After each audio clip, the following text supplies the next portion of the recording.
Hi, welcome to the how-to video for TeamStats basketball. Okay, I just opened up the app and now I'm going to start with a new team. All your teams and seasons will be listed right here. A team is really a team and a season. So if I had a fall, winter, and spring, they would all be different teams. That way you could track a player's progress across different seasons. So in this case, I have a sample team here from last spring. I'll tap New Team. Now you notice the players that were on that last team are listed as non-roster players here. So if they're also on this team, I could select them. Let's give this team a name. Let's call them Fall All-Stars. Okay. Let's say a couple of the players are carrying over. And give another one. Now we can also add if there are new players. Say number 90.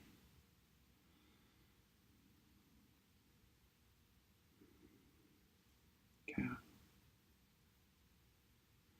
One thing to note, if you're going to share games in between devices, like if multiple parents will take turns taking stats for games, you'll want the numbers to be unique. We've had duplicate numbers for our teams in the past, and I just assigned them a different number, like a number 3. If we had a duplicate number 3, I would just make one of them an 8. As long as you're still tracking who gets what stats, it really doesn't matter. But it is important that they're unique. Okay, so let's just add one more player here. All right, now we have our new team set up. As soon as we have 5 or more players, then we get the new game button. So let's go ahead and put in a game. We'll say it's opponent XYZ. All right, so the first thing you want to do is set who's in the game. All right, so that's pretty simple. You just tap playing. Now that's important because it makes tracking stats easier because you only have 5 players on the right, but it also tracks percentage of playing time, and that's important statistically, and you'll see why a little bit later. All right, so let's say the game started. We miss a shot, but we get a rebound, get a putback. Now, if it makes sense, it'll automatically switch between defense and offense. So when you make a basket, it'll switch it to defense. If you were fouled, you just have to tap on offense and then decide whether they made or missed their free throw. Now we're on defense. Let's see, we get a foul, but then we get a steal. Now we're on offense. Really good pass, which results in a score. So we're up 4-0 now. Now to track the opponent's score, you just use the plus minus buttons up here in the right corner. Okay. At any time during the game, you can tap stats in the bottom right corner, and it'll give you, now I'm on a phone, so it looks kind of small. Of course you can zoom. You can also go into landscape mode. I can't do that while I'm recording, because if I do, it stops the recording. So I'll keep it in portrait. If you have lots of players and stats, these little tables scroll, and you notice it's showing first half, second half, and then the complete game. And if you look out here to the right, you see that playing time. So we only had 5 players play so far. So we're going to switch it up and put our additional player in here. So she's now in the game. This girl is out. When she comes in, she has an immediate impact. We miss a shot, get a rebound, miss another shot, turn it over, get a good block, get a rebound. Okay, so you get the idea. Couple buttons to point out. There's a good play button. That's just, it's not a statistical category. It's just someone made a really good play, like a hustle play, going after a loose ball, setting a good screen, that sort of thing. You can also use the mistake button.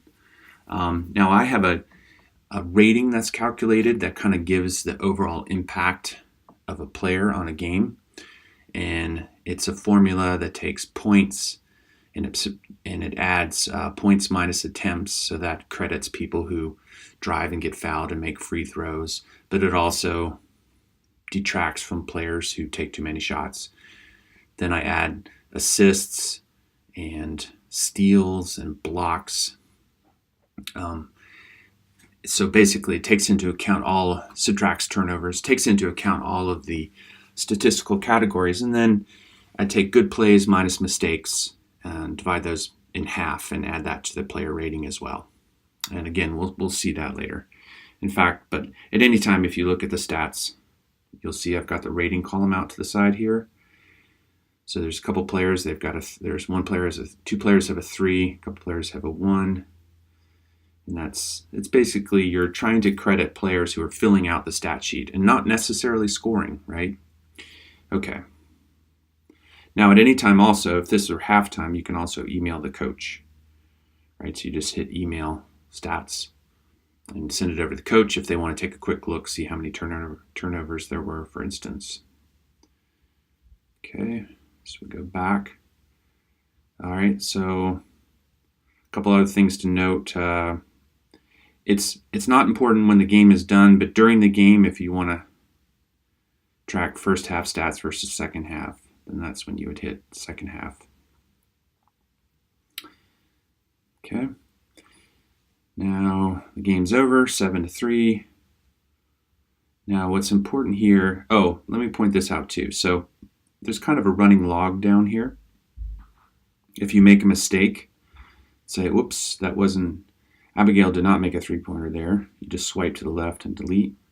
Okay. And it was actually Alex who made that 3-pointer. Okay. So that's how you correct mistakes, and you can go back through the whole game. It also kind of gives you a running tally. So Alex is 1 for 2, has 5 points.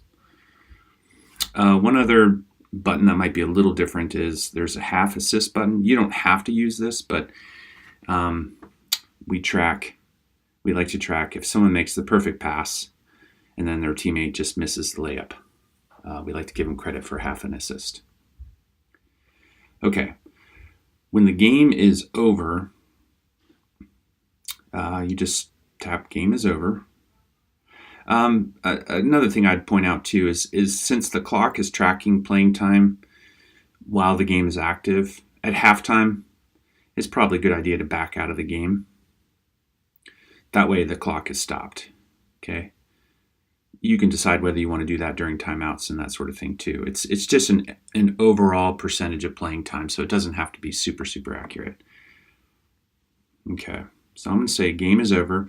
Now once you tap game is over, you can't change the stats with one exception, and I'll explain that. So you want to say complete, so that's going to turn off the clock and kind of solidify the stats. Now, it immediately goes and shows you the stat screen. If a player is on the roster and they actually did not play, you'll want to come in, and you can do this when the game is complete, and tap manage did not play.